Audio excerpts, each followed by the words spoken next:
to talk to a master facilitator from the Virtues Project. I'm actually on the board right now, and probably a decade ago, I was on the board with Donna. And so we met each other some time ago. Some of the things that I posted about the Virtues got her attention, and we got reconnected.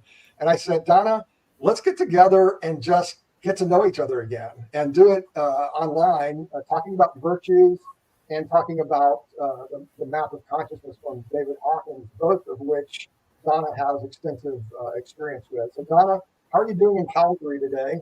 And how's the weather over there?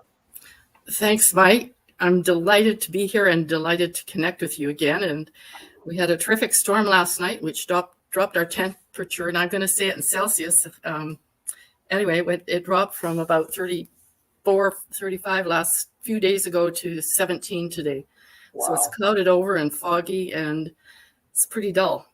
Yeah, well, we've got bright sun here in Dallas, and we're going to be about 38 C today. And so what your temperature was last week is probably like 98 degrees, which is like a really cool day here in Texas in the summer. It would be. I judge my temperature as 4 degrees or 0 is 4 degrees or 40 Celsius or 40 Fahrenheit is fridge temperature. Okay. So I sort of judge my temperatures by that.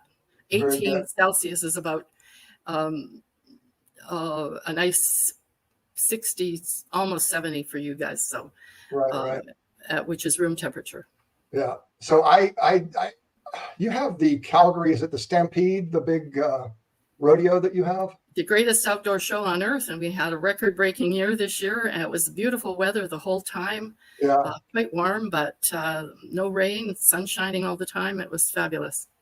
Yeah. So I'm from Houston, and we claim the largest rodeo in the world too. So it's interesting. I have no idea if anybody can verify or deny either one of those. Is that inside or is that outside? I think it's both. Now, I haven't lived in Houston since '83, and I haven't been since probably Elvis Presley was presenting or singing when I was a little kid with my mom. So the indoors part back in those days was in the Astrodome. I don't think they they may use it still. I don't know. But they do have outdoor stuff with all the barns where they have the horses and the cows and the chickens and all of the livestock. Well, this is totally outdoors. Okay. So maybe that's what they say outside, greatest outdoor. That's probably the differentiator. Yeah. So, and they say everything is big in Texas, but I think Calgary is quite a bit bigger than Texas too, from a landmass perspective, right? Or not Calgary, but what is your state? Alberta. Yes, it's quite a bit bigger. Yeah. And we're 1.6 million people here. Yeah. So we have about, 29 million in Texas now. So I think we have you on population, but I think you have it on beauty and all the wonderful outdoors opportunities that you have in both seasons. We don't necessarily get snow very often in Houston, for Dallas for that matter. But well, it was 34 last week. In the middle of last winter, it was minus 34, and 40 degrees Celsius is the same as 40 degrees Fahrenheit minus. Yeah, you guys are just a lot tougher than we are too. Then I couldn't deal with that. So Donna, we have talked in nearly a decade. I know that you're a master facilitator, but let's go back to the beginning. Did you always live in Calgary? Where were you born? And then I was born in Paramore, Alberta, which is south of here and in the Rocky Mountains. Gorgeous country. Yes. And I grew up in Lethbridge, Alberta, which is just straight up from Great Falls. I tell everybody I live a few blocks off of I-15, which becomes Queenie 2 when you cross the border at Coops. Okay. And so, I spent some time of my youth in the Montana and Idaho, just holidaying. But anyway, I live right above Montana. Okay. And I was born in the mountains, and I moved here in '76, but I went to University of Alberta in Edmonton, Alberta, the capital city, which is in the middle of the province. Okay. And I graduated U of A in Edmonton as a teacher, and I taught for many, many years. What topic did you teach, or which year did you teach? I taught home economics and family life and living skills. Okay. So foods and nutrition, clothing and design, family studies, and and living skills. Yeah. Got it. So had you already run into virtues or anything of the equivalent while you were teaching? And when did you get engaged with the Virtues Project?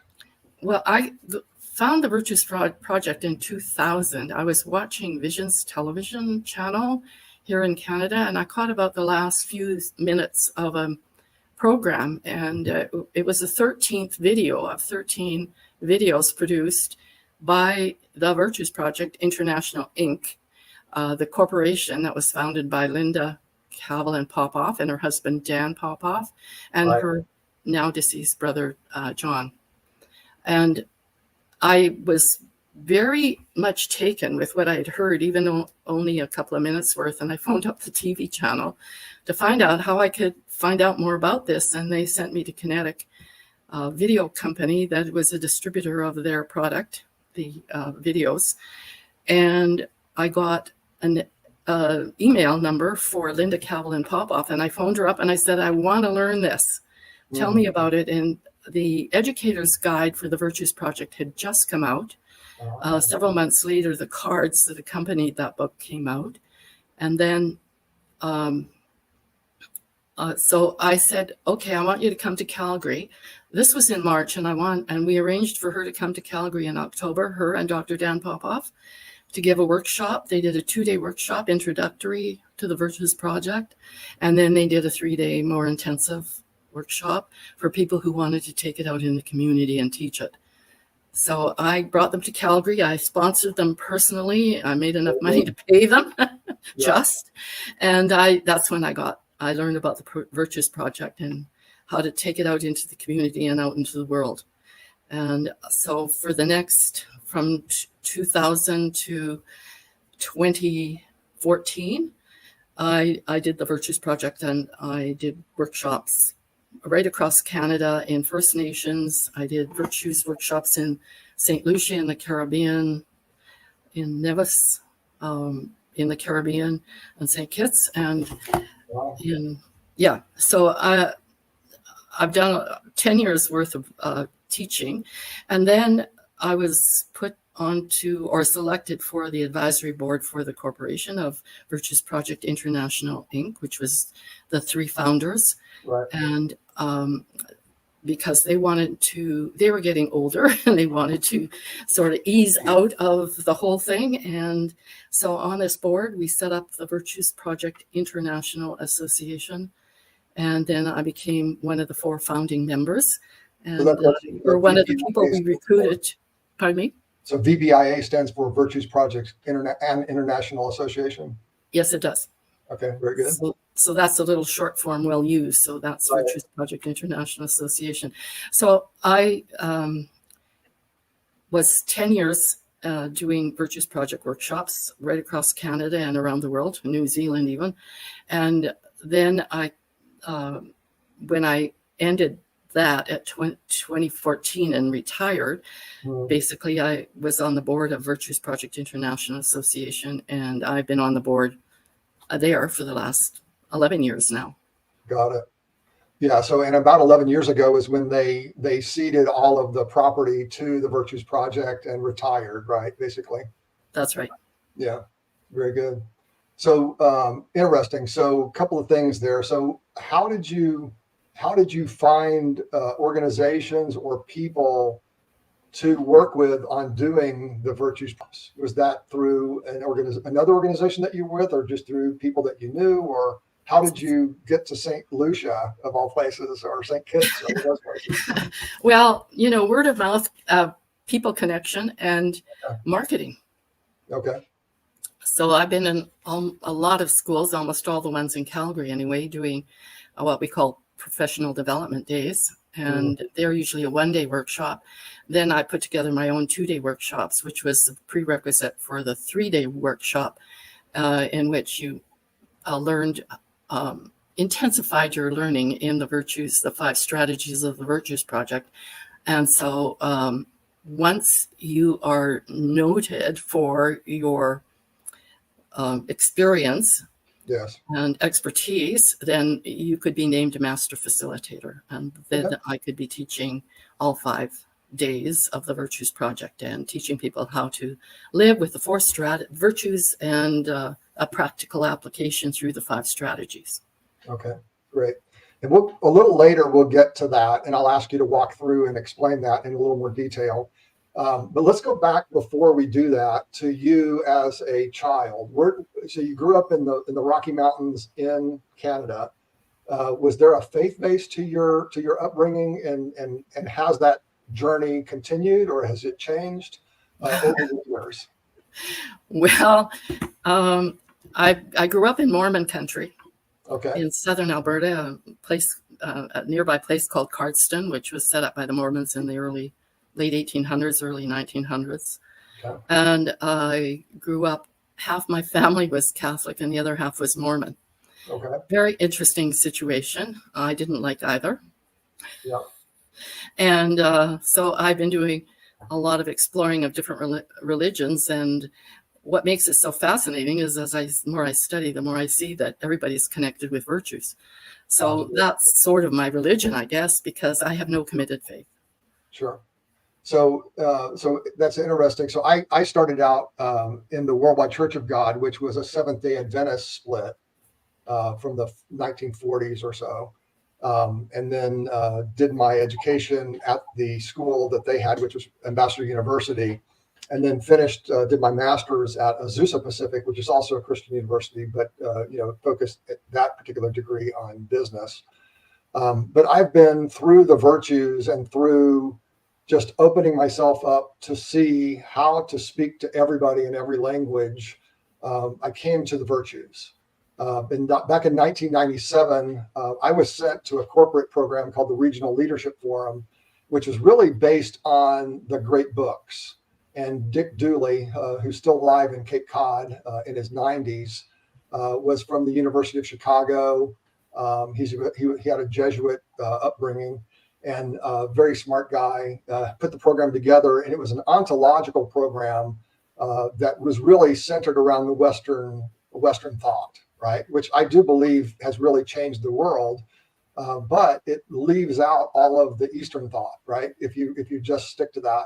So in my looking for another core from which to grow, I started with the Greeks, obviously with virtue ethics, and then have been exploring those. So that's I'm still Christian, but I understand a lot more, and I open my conversation with many more kinds of people. I think you saw the Vivek introduction. Vivek is Hindu. I have many Hindu friends, Muslim friends, Baha'i friends, all different kinds of faiths. And I think that the virtues are what I call the Rosetta Stone for culture, right? So even in corporations, you can have language that pretty much everybody agrees to, right? Almost everybody agrees that love is better than hate. Right? Or courage is better than I would like to think more people need to believe that. Then we'd have less wars. And I know. Well, I don't think necessarily that wars and things like that are driven by people that are trying to be virtuous. Let's just say. No, they're not. Yeah, they're driven by force-based things in Dr. Hawkins' language. All right, very cool. So just so you know, I grew up in Houston. I was in California for 10 years and then moved here to Dallas back in 2000, about the time that you started doing your virtue stuff. And I've been doing leadership development since 1998 with various organizations, the Society for Information Management, then the Association for Information Technology Professionals, where I'm now the president of our Lone Star chapter, which is an online chapter covering the whole state of Texas. But because we're online, anybody globally can access the stuff that we publish as well. So that's a lot of fun. What I'm going to do is I want to bring up a couple of slides, and unless there's something else that you want to explore before we get into the kind of the meat of the conversation. No, I think, we just sort of think alike and we're on the same page, and virtues is, I feel, is where that's at. That's what connects all religions. Yeah. And Dr. Dan was a student of comparative religion. Mhm. So I have 1,690 pages of his work where he's taken a virtue and he's found verses from all the wisdom writings of the 7 different wisdom writings of Oh, the world, wow. the 7 major religions, as we might say, Yeah. and has compiled them. And so I want to do a little quiz, and I want to put down one of the sayings from each one of those 7 wisdom writings and ask people to guess What which is one they're it? from Oh, yeah. virtue, Yeah. you know? That would be And awesome. yeah, I'm figuring that would be an interesting little exercise to do. It If I was absolutely. doing workshops, I might do that. But anyway, that's sort of my basic thinking. Yeah. Well, I'd love to see that document if that's possible. The the cool thing about I don't know, 6 months ago, I was doing an engagement at Berkshire Hathaway's Guard Insurance, and somebody asked me a question that I couldn't answer. So when they ask me a question that I can't answer, I say, humbly, I don't know the answer to that, but let me think about it. And I came home and I did a couple of days worth of research trying to find something. And I found a couple of folks from Israel, in Haifa, Israel, who were doing their graduate work on goodness. And in order to measure goodness, they had to come up with a hypothesis about how to measure any value or any virtue.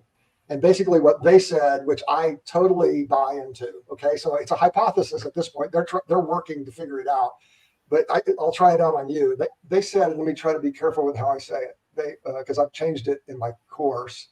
They said that your strengths are your values in action. And it kind of goes the other way as well. So your values are your strengths in action. So you are who you think, right? So what you are inside is what comes out. And I thought that was a really cool addition to the equation of virtues, because I'm Gallup trained, so I use Gallup strengths to help people understand what they're gifted at from a personality perspective. But a lot of the personalities are aligned with virtues as well. There's all kinds of synergies across all that kind of stuff. So that's to say that your wondering and my wondering go along the same lines as well, right?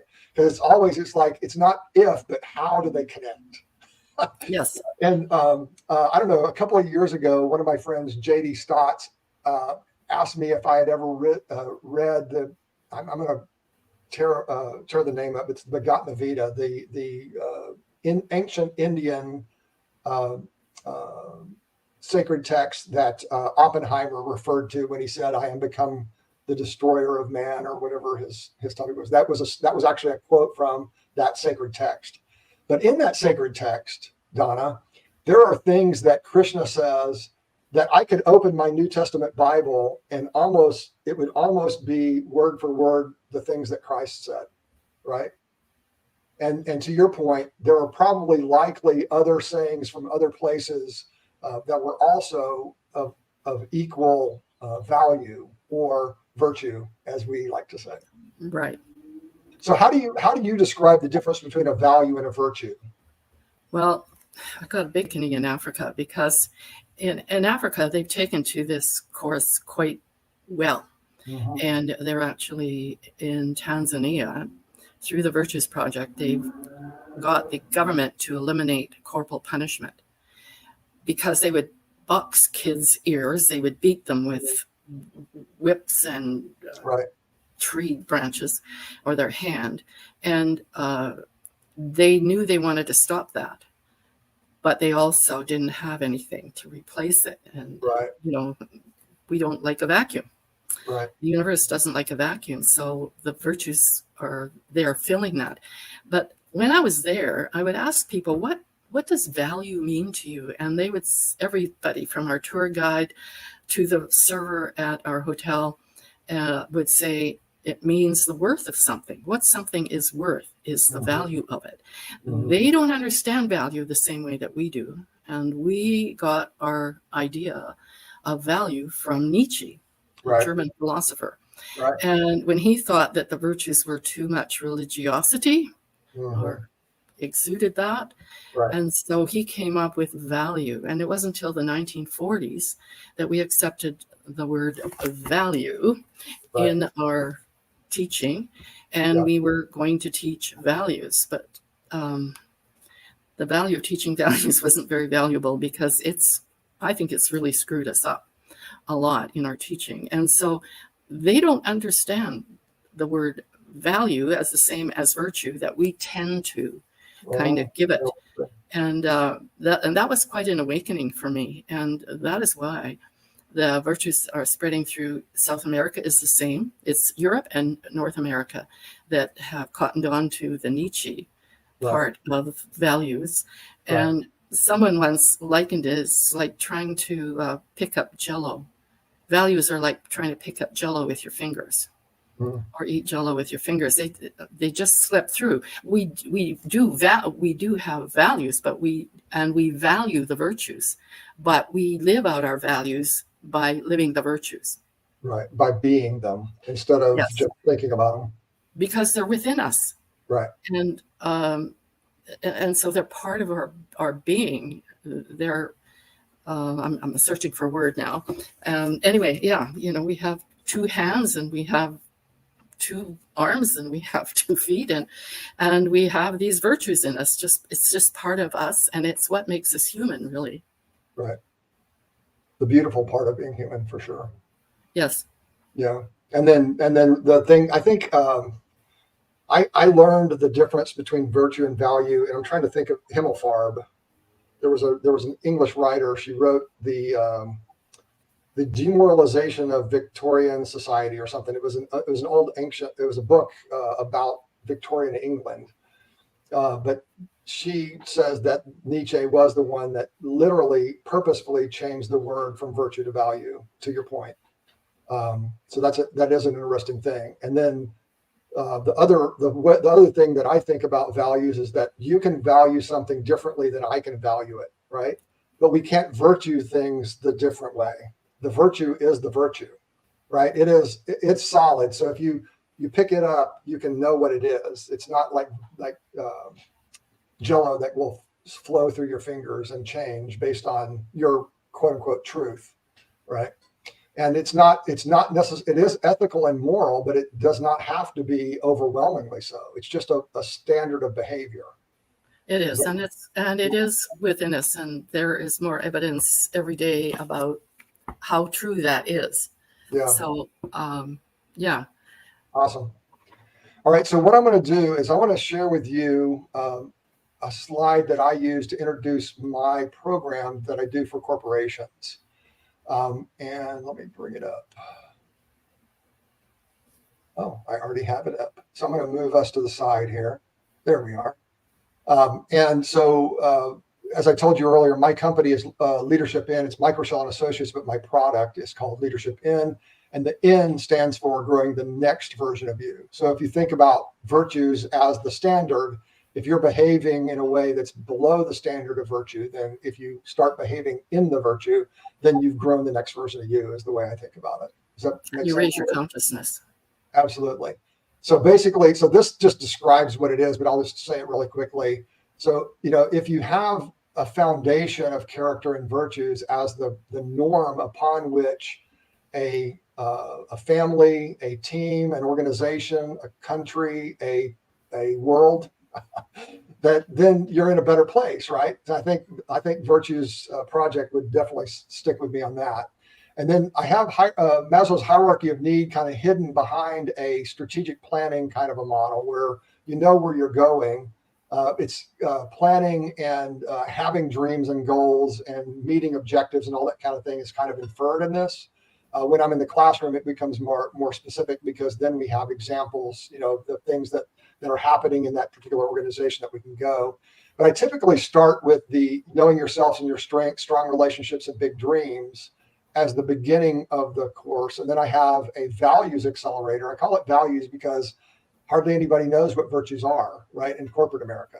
So the values accelerator basically just says, what are the mindsets? What are the ways of being that if we would, as a group, be better at, what would that look like, right? And then have the group actually struggle together to define what those mindsets might be.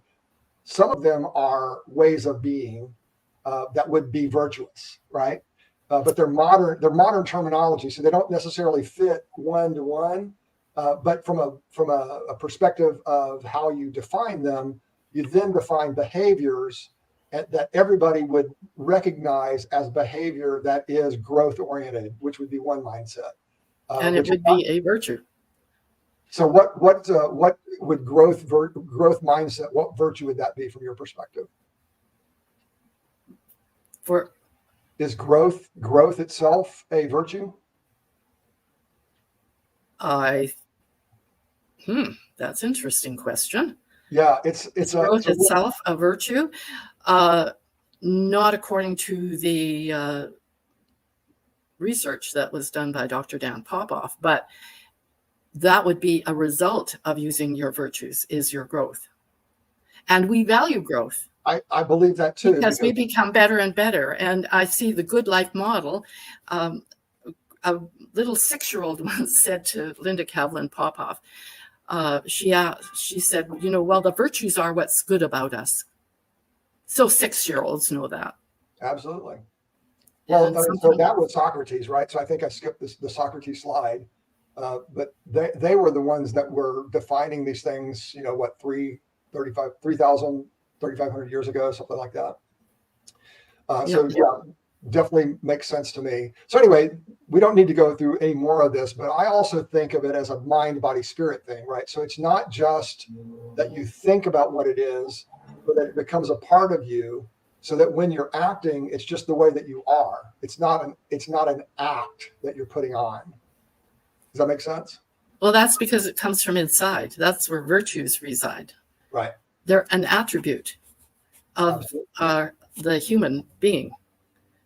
And so they are within us. They're doing some work with DNA. I saw this on PBS, a documentary on DNA. And what they can actually do is they can splice the DNA chain and they can select for different attributes in vitro.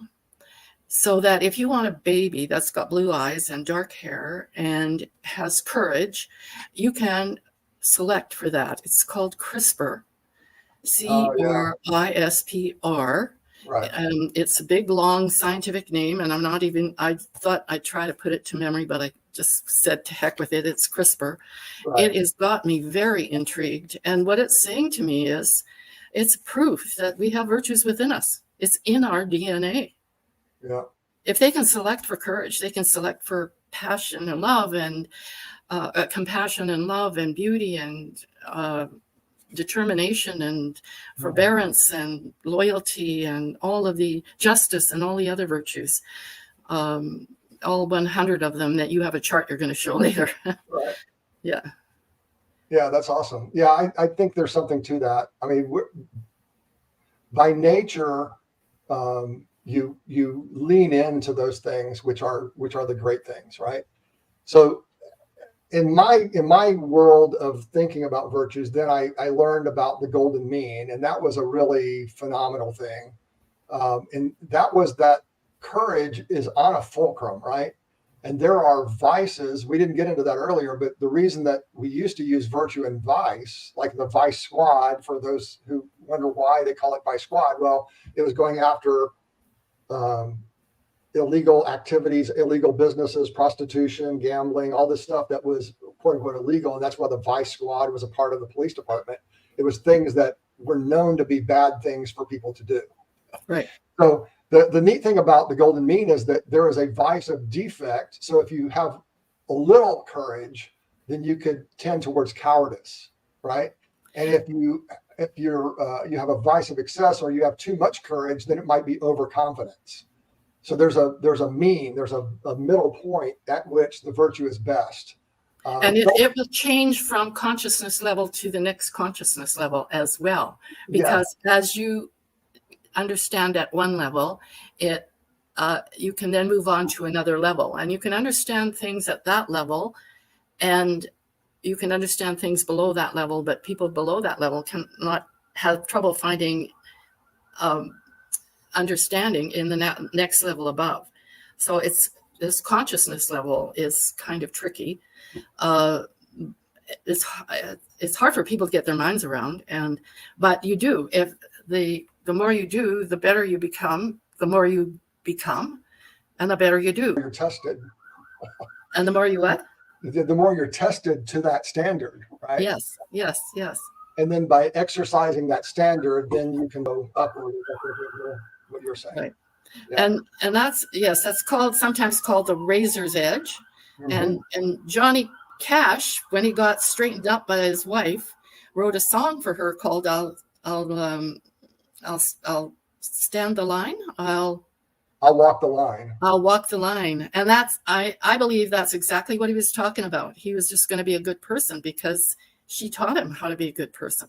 Interesting. And she had faith in him and trust, and there was loyalty there and commitment. And I like that song. I talk about it when I do my workshops because it's another story I can give about, how we grow. And there is a movie called the Razor's Edge, and it's also been called The Razor's Edge. How do you live on that edge between the virtue and the vice, and how do you live it in your life? Interesting. I'm going to have to go check that out. And there's a doctor in town, and his name is Dr. Bud Rickey, and he wrote a book called The Cosmic Game. And in it, he talks about a group that he belonged to, his friends, and they all decided they would practice the virtues. And what they noticed was their life started to get better altogether. Now, I mean, I think his background was Hindu, or Hindi, and they decided to practice the virtues. And so they had a meeting every week or once a month or something. And they all noticed as they consciously started to practice the virtues, all of their lives started to improve. Wow. Things happened that were better in their lives than they had before. Yeah. Well, I mean, so we had a board meeting yesterday, and I told them that I was meeting with you. So Marilyn and Valerie, and I think they're the only ones that know you. They said hi. But I said that one of the reasons I came back to the Virtues Project after an absence of 7 or 8 years is that I wanted to get into the community of people that were practicing virtues, right? So that's the kind of community that I wish to create as well. I just don't know how to, at least yet, right? But there are a lot of people who I've taught over the years. So my teaching has been on leadership IT executives. And there is an ethos that you set and that you kind of maintain together. But to be able to have a community that's getting together on a weekly basis and talk through. We could form a virtues connection. Yeah. Virtues definitely. connection and leadership. We do have various virtues connections. And you can work through the Virtues Project website. And so there are virtues connections with parents. There's virtues connections with leadership group. There's a virtues connection. It could be anything. It could be just a meeting once a month. I was first introduced to the virtues when I was invited to a potluck dinner, and everybody did a virtues pick from the virtues card and told how they practiced it. And then as they told their story and finished telling their story, someone in the group would give them a virtues acknowledgement. Right. That'll come later when we talk about the 5 strategies. But and making that the norm upon which you begin meetings and end meetings and things like that. That's right. Yeah. So the mean was the first thing, and then in that study that I was doing where I found the Israelis that I talked about earlier, I came across Theo, and I may be mispronouncing it, Kaluvian, who also talked about, wouldn't it be better if instead of measuring yourself on a virtue against 2 negatives, that you create a connection with another virtue that gives you an ability to mitigate within the virtues, which is a beautiful thing too, right? So he adds caution. And then you, if you're in between courage and caution, you're not going to do foolhardy things because you know that there's a possibility that could be too much. And then you're not going to be a coward because you know what that means too. So you're cautious on both sides of it. I think that's a kind of a cool progression as you think through the application of each of the virtues as well. Right. So that if you're overusing courage, you might want to even use caring or gentleness. Yes. So, one will help to mitigate the overuse. So there can be overuse of it. There's a dating book written by Suzanne Alexander, and it's in it, every time she comes to mention a virtue in her writings, she puts it in italics, and then at the back of the book she lists them all, and she has a definition for the virtue and the overuse of it and the underuse of it and the virtue that helps you to walk that line or to meet the golden mean. Sure. Yeah, that would be awesome. It's very interesting. Yeah, definitely. So that was kind of my introduction into the virtue. So if I were meeting you for the first time and I was calling you like you called Linda, saying, hey, I want to learn this, kind of talk me through how you talk to a newcomer to the virtues, and explain what the 5 strategies are, if you would. Well, I've already mentioned that it can help you get a better life, and even, there are people like Dr. Bud Rickey, and he started the first complementary medicine program in a university in the medical part of the University of Calgary in Canada. So he was the first one to introduce complementary medicine and form a group within the university to do that. I also want to go just back and mention the Book of Virtues. Have you heard of it? Yes. I can't think of the author right now, but anyway, his publisher wanted him to put the Book of Values, and he refused. Right. Because unless we use the word virtues, we're not going to get people to get comfortable with that. And they use them all the time, every day, in many ways. And even in ads, I've noticed, if you want to start watching ads, you'll start seeing all the virtues appearing in ads. I mean, the people that do ads for cars and those kinds of things really know psychology. And if they know psychology, they'll know that this is what is going to sell. And so you'll find them everywhere, every day, in many different ways. So anyway, this is the kind of thing I do. And I've gotten into a lot of schools in Calgary because they wanted to have anti-bullying programs. Right. And I usually say, well, Mother Teresa was asked once to march in an anti-war parade. And she said, no, she refused. Very nicely, she said, but when you have a march for peace, I will be there. Because when you start using the virtues, then there's no room for the vices. Right. They just will dissipate. And so what I would do, I would get this person up and I would do a muscle test with them. Okay. And I would have them say bullying 3 or 4 or 5 times, quietly to themselves or out loud or whatever. And then I'd test, and they would be weak. I would have no trouble dropping their arm. Right. I would say, okay, now do love. And they would say love 5 times, quietly to themselves, or they could say it out loud. It didn't matter. And I could not. I could have stood on their arm and it wouldn't have gone down. And I'll give you another example. One day, I was having lunch with my mother and a friend and my dad, and I was sitting across the table from my mother. And she's in her early 90s, and she was sitting at the end of the table where her right arm was free. And I looked at her and I said, Mom, do something for me, would you? Just trust me. Just go along with me and do this. And I said, Mom, would you say love 5 times and then raise your arm?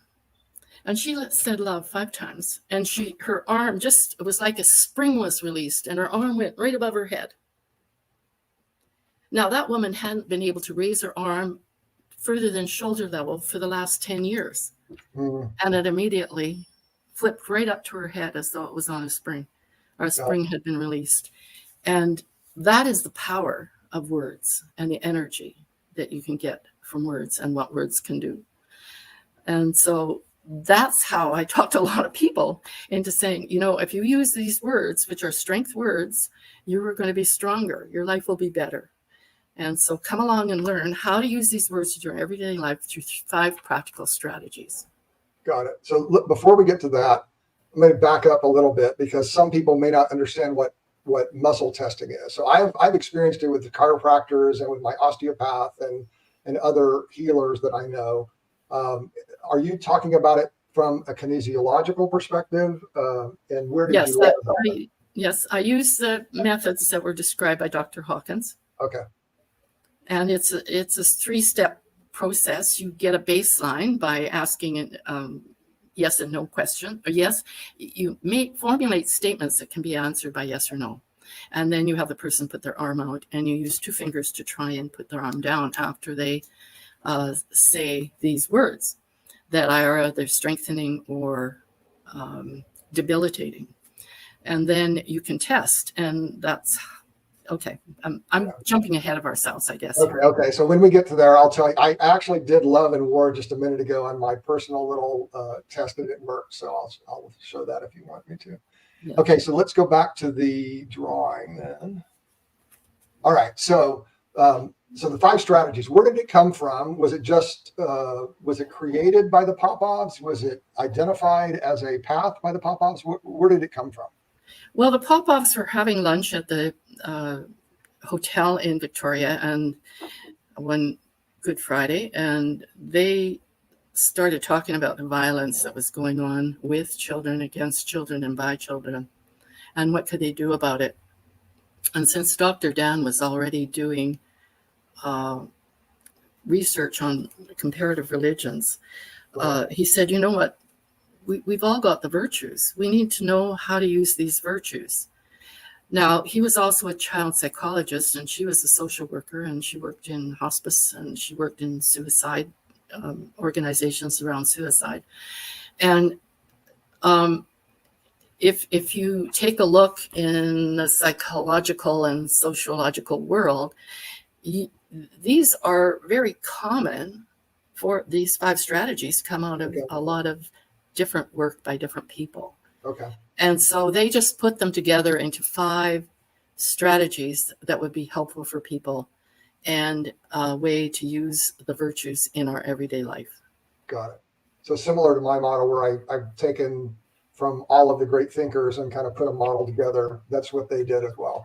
Well, we know when we speak the language of the virtues that we strengthen. We can either encourage or discourage.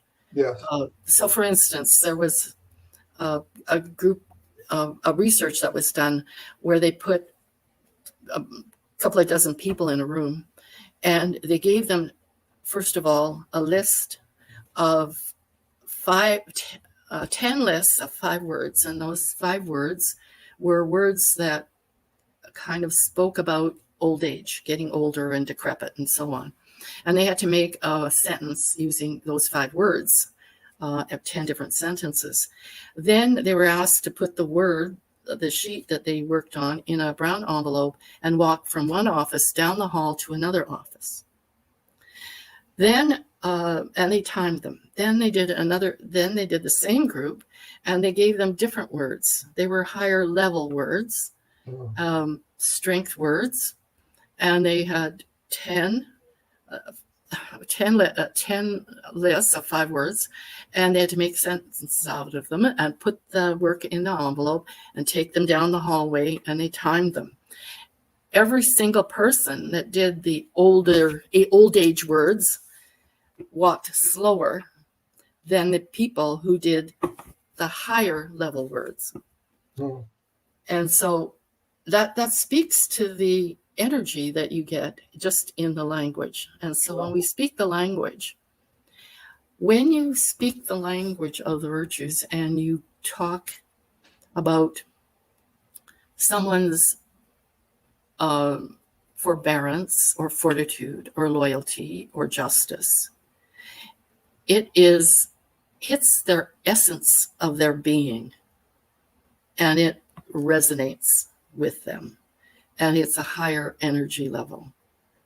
And so when you acknowledge someone as different from doing, say, a compliment where, that's a beautiful dress you're wearing, that's very superficial. But when you talk about a virtue that you see in someone based on what you observed, their behavior, it will hit right into the core of their being, into their soul. and that is uplifting. Yeah. So we uplift people by the words we use with them, and we can do that by acknowledging people. We can do that by asking them how to when you speak the language of the virtues, you can give them a description of what you want them to do in virtuous terms, or you can see things that they're not doing quite right, and so you can also correct them using the virtues. So you can guide and correct and acknowledge people with virtues, and you can also thank them with virtues, which is really a reflection of you rather than the person, but it gives the person that virtue at that point. So that's speaking the language of the virtues. And then to recognize teachable moments. When we see people doing something and we need to do them, have them do something differently, then we can say, you know, what do you need to do at this point in time? If two kids are fighting, you can ask them, you know, what virtues can you use right now to bring peace? And so you can, it becomes then a teachable moment, and it's a more meaningful way to do things.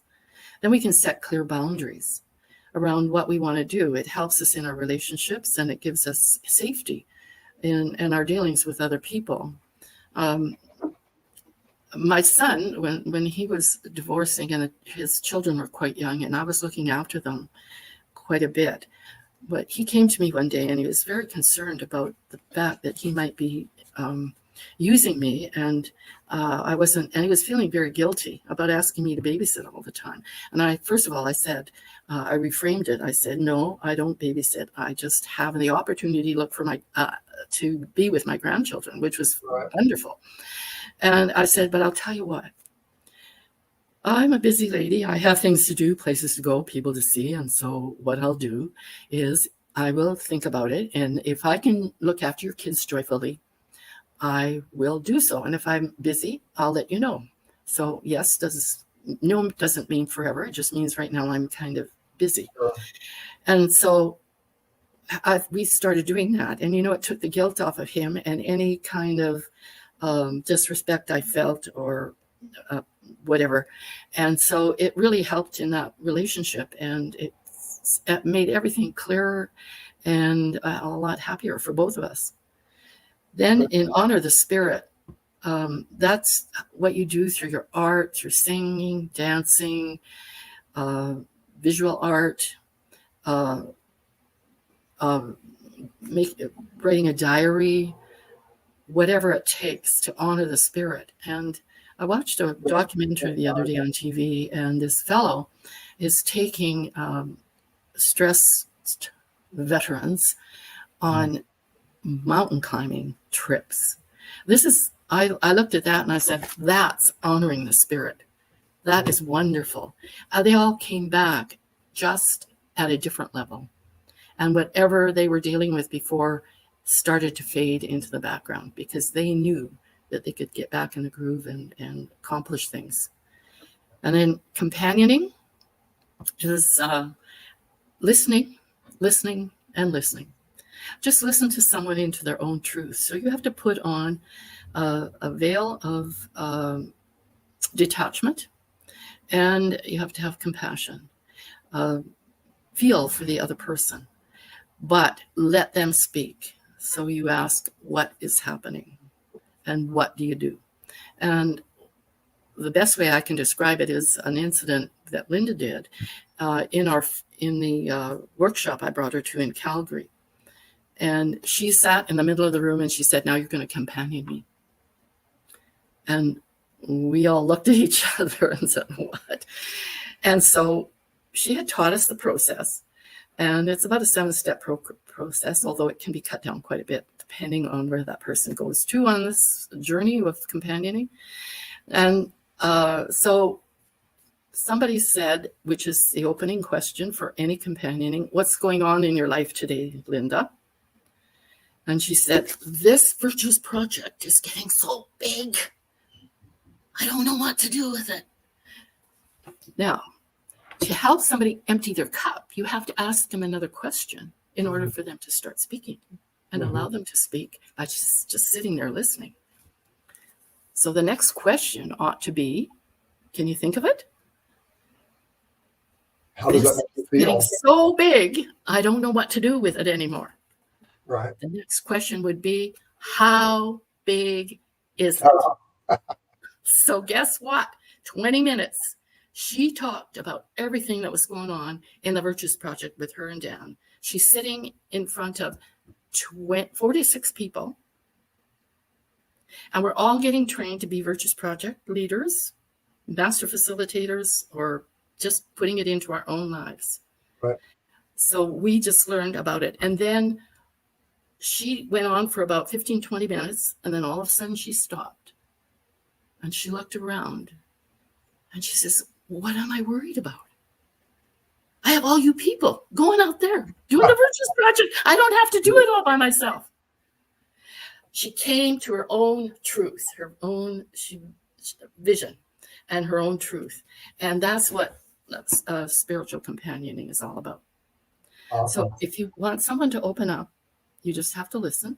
You don't have to offer advice. That's the first thing we do. And then you just listen to the person. And when we finished, you ask, what was helpful about this, Linda? And she says, well, I just feel like a big load has been lifted off of me. And I just feel like I've got all this help with all of you there. And then we all gave her 3 or 4 people were chosen to give her an acknowledgement about her courage and the loyalty to the program, and several other virtues came up to acknowledge her that we could see from her behavior of what she had talked about. So that's the companioning process. It's very, very powerful. Very cool. Very cool. Well, we have an opportunity here. We're right at an hour since we started recording, Donna. We could continue, or we could meet another time and go into the stuff regarding the map of consciousness. So, what is your preference at this point? I'll leave it up to you, Mike. Well, because it might take us a little while to get together again, if you don't mind, let's go ahead and just dive in. Let's dive in as well. So before I get there, though, I'm in my 59th year. December 31st is my 60th birthday. Tell me again the gift that you gave yourself on your 60th birthday, and who you actually met at that gathering. I guess is the tee up for you. Well, let's see. If it was in 2004 and I was born in 1944, I would have been 60. Okay. And I decided to gift myself a seminar in Wainui, New Zealand, of the Bill Plotkin's work called Soulcraft. I had read the book, and Dr. Dan was going to give a workshop. Now, Soulcraft divides our lives into 4 different, it's a hexagon, mm-hmm. And he divides our life up into 4. Yeah. We're first of all infants, and then we're youth, and then we're adults, and then we're mature young adults, and we're mature adults, and then we're in old age. So this was the one for the elderhood. It's called the section called elderhood, and I attended that, gave that to myself as a gift for my 60th year. That's awesome. And it was very interesting. And that's exactly when I started my 10 years using the Virtuous Project was my only means of support and salary. Right. And I marketed the product, and I went out and did workshops. And so, it was a great way to begin that in the year of 2004. Right. And so, and I met John Cavlin at that time, which was Linda Cavlin Popov's younger brother, who was a twin, and that was lovely because was a great guy. Right. Now, I think you also said that you met Dr. Hawkins at that event or around that time. I can't remember. Well, I met a gentleman who was working with Dr. Hawkins' work and the Course in Miracles, and so he introduced me to Power versus Force, which was Dr. Hawkins' book. Right. And I got it. I bought it when I got home, and I read it. And I said, oh my gosh, this just works with the Virtues Project so beautifully. Because all of the virtues, where all the virtues you will find on that list of 100. If you go into the Virtues Project, you can get several different lists. Now, Right. Dr. Dan has defined 600 virtues. Right. And then, but we selected 100 and made a set of cards, and with definition. And if you notice that Socrates said the beginning of wisdom is to get a definition. Terms, exactly. So these have been all, and so they're on a set of 100 cards. And then for families and for education, we've got sets of 52 cards. And so on the educators cards, we do not have any verses from any of the faith writings, but we do have the definitions and what it looks like to practice it. So somebody can, have some sort of idea of what each of these different virtues look like. Sure. And that he could, Dr. Hawkins could evaluate the energy in the different virtues by body testing was absolutely mind-blowing to me. It just all made so much sense. Yeah. So basically, as you were saying, you see that his ascending set of virtues are just in stack rank based on their power or their logarithmic scale, and that was done through muscle testing. But then also those that are less than integrity. So at courage, according to Dr. Hawkins, that's the level of integrity or truth. It's where it begins. And that everything above courage is that of power, which is the book that you were talking about, Power versus Force. And then anything below that would be force. And the way that the common language when people are talking about people using power in the community to keep people groups down or whatever,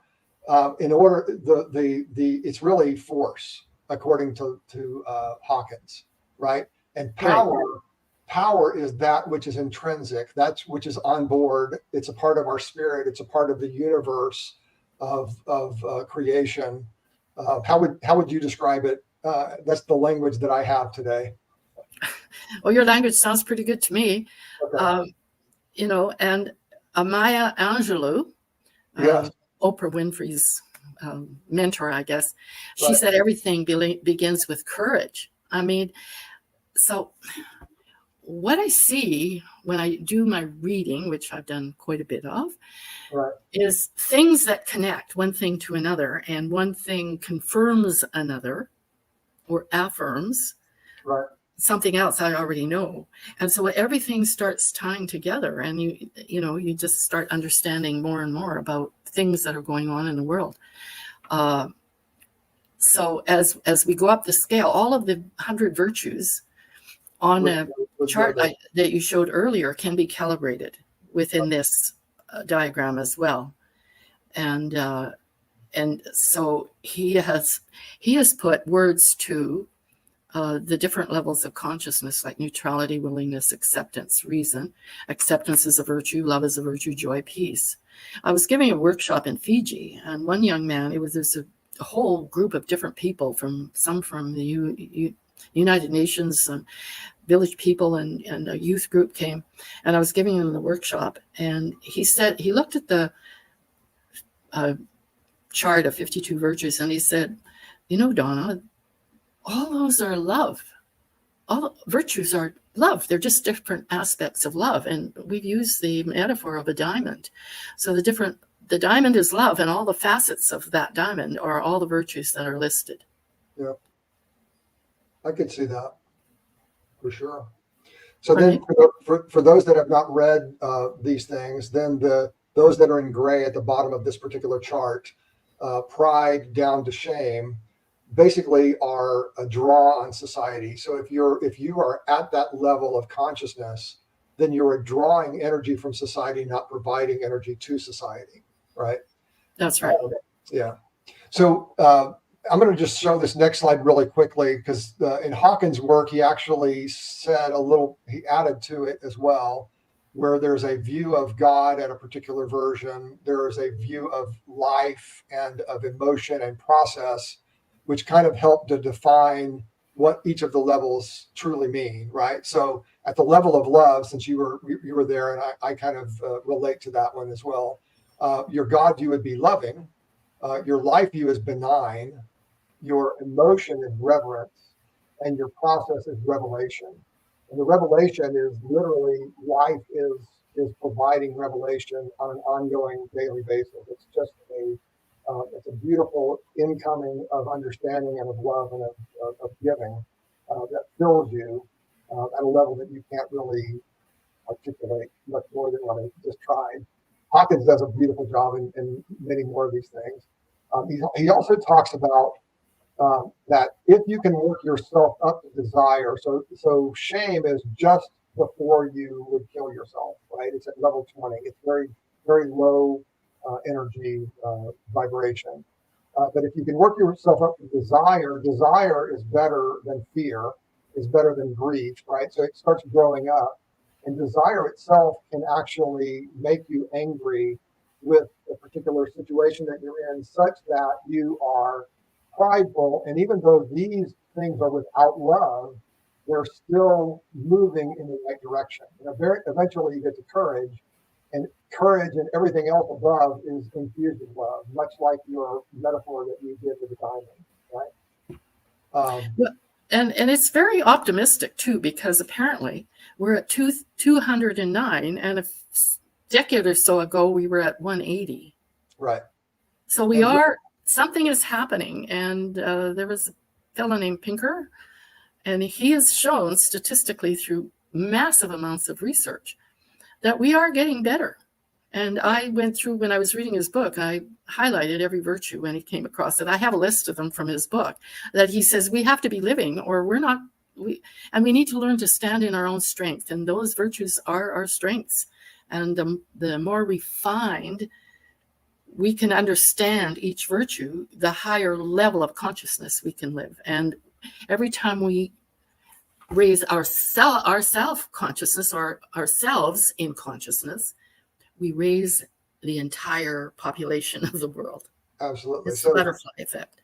Which gets back around to what Gandhi said, which is that you have to be that which you want to see in the world. Because if you are being that, then you're raising the consciousness. So for those of you who didn't follow what Donna just said, so basically what Dr. Hawkins said in probably 95 or so, 1995, the world, like 78 or 80% of people were below 200 in their average, or where they were living from a consciousness level.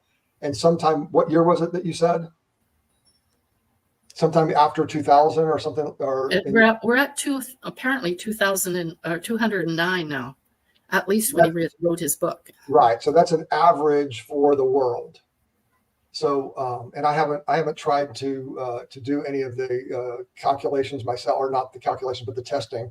But it just sounds right. So we are at a place where people are getting out of fear, desire, anger, and pride.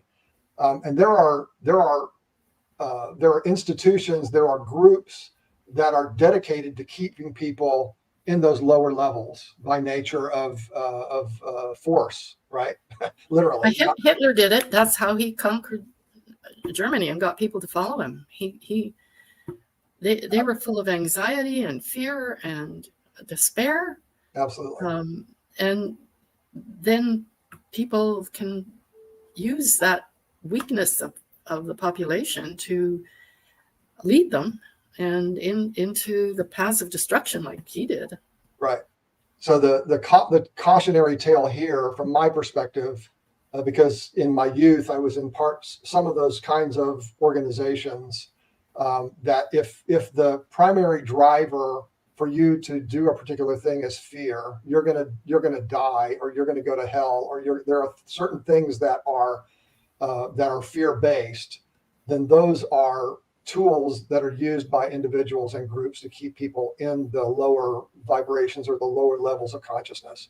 So question that aggressively and move away from it, right? So any stories on that one from your perspective?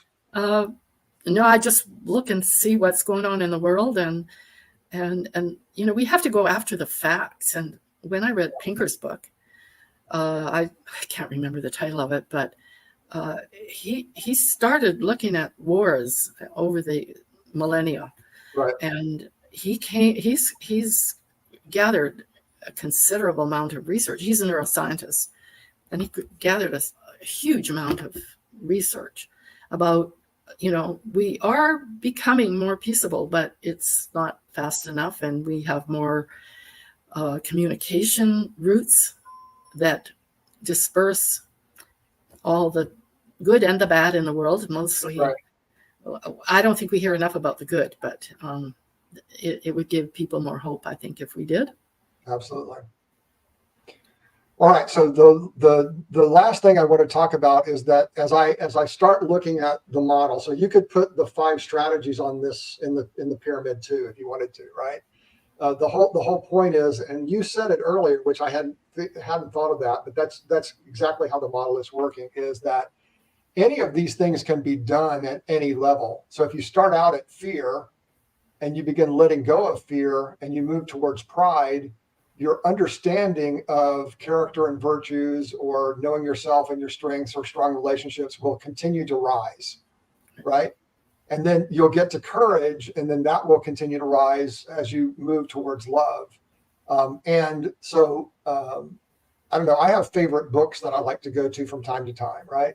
And when you read them, they kind of unfold themselves as you continue to learn and grow and become more of what you're aiming for, right? That's why the top of the pyramid is really, what is your aim? Where are you going? What are you trying to become or do or impact? So what are your thoughts in that regard? Well, at every level you have here, of course, you can use any one of those 5 strategies. Yes. Or all of them. Right. And yes, you cannot disconnect spirit, mind, body, and spirit. They're also interconnected. The same cells that are in your gut are the same cells that are in your brain. Mm.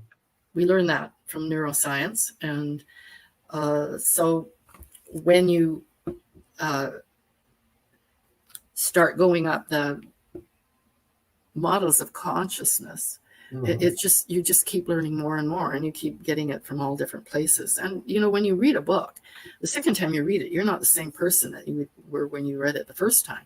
Right. So a lot of things, you start learning that start making sense, and things you start connecting things that you weren't connecting with before, and that all helps you to bring your consciousness level up.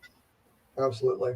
One of the things that Dr. Hawkins says in Power versus Force is that he has calibrated that people who have access to the map of consciousness and that concept, and I would probably say any positive model that's leading one upwards, right, it has the possibility of raising one's consciousness by 35 points, which is huge, right? And he says that the average human in their lifetime grows about 5 points as they mature. So any material that leads you to strong words, right, to virtuous words, through to power words, and language that is uplifting not only to oneself but to one's fellow beings, are those things which grow our capacity and our capability to become more conscious as a human being. Absolutely. Yeah.